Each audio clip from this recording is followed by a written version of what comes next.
Selamat pagi dan selamat siang rekan-rekan sekalian dimanapun berada. Saya Honul Muslimin akan menjelaskan terkait studi kasus pada mata kuliah Manajemen Hubungan Industrial.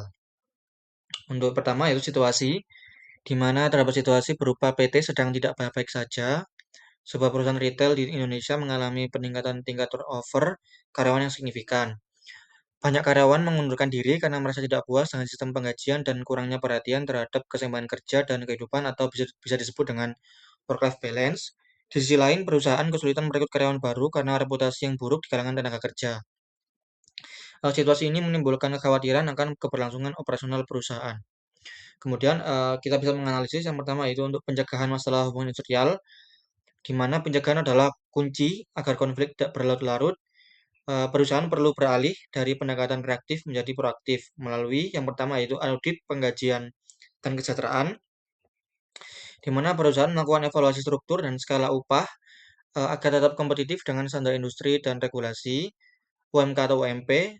Kemudian perusahaan perlu memastikan prinsip keadilan internal, gaji sesuai beban kerja dan keadilan eksternal yaitu gaji sesuai pasar yang terpenuhi. Yang kedua yaitu mekanisme keluh kesah atau grievance procedure. Perlu membangun saluran komunikasi formal di mana karyawan dapat menyampaikan keluhan tanpa takut akan pembalasan. Kemudian ada survei kepuasan karyawan secara berkala di mana perlu mengidentifikasi masalah sebelum menjadi alasan pengunduran diri. Dalam kasus ini pendeteksian dini terhadap isu burnout bisa mencegah lonjakan turnover.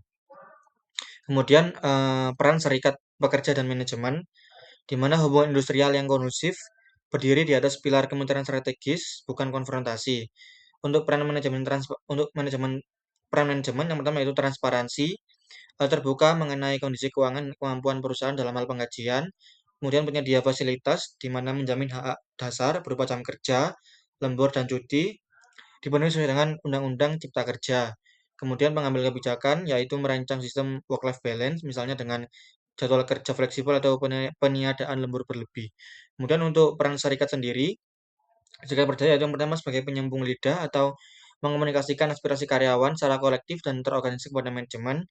Kemudian edukator, yaitu memberikan pemahaman kepada anggota mengenai hak dan kewajiban agar produktivitas tetap terjaga. Dan yang terakhir yaitu mitra negosiasi atau terlibat aktif dalam pembuatan perjanjian kerja bersama atau PKB yang adil bagi kedua belah pihak.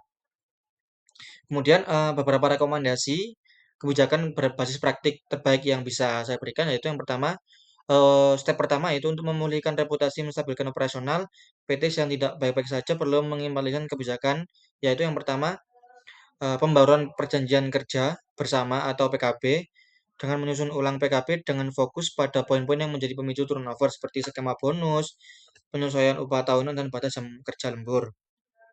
Kemudian implementasi work-life integration atau kebijakan right to disconnect, tidak menghubungi karyawan di luar jam kerja untuk urusan non darurat, dan juga penyediaan program kesehatan mental atau konseling bagi karyawan. Kemudian yang ketiga itu transparansi reward and recognition, membangun sistem meritokrasi yang jelas. Karyawan yang berkinerja baik harus mendapatkan apresiasi yang nyata sehingga mereka merasa dihargai secara profesional. Kemudian employer branding recovery yaitu melakukan kemenjaan internal dan eksternal yang menunjukkan perubahan nyata dalam budaya kerja untuk menarik kembali talenta berkualitas. Poin penting yaitu hubungan industrial yang harmonis adalah tentang membangun social license to operate tanpa kepuasan karyawan, efisiensi operasional hanyalah target yang di atas kerja yang mustahil dicapai. Terima kasih, sekian yang bisa saya sampaikan terkait studi kasus pada mata kuliah Manajemen Hubungan Industrial. Mohon maaf apabila ada salah kata, sampai jumpa di lain kesempatan.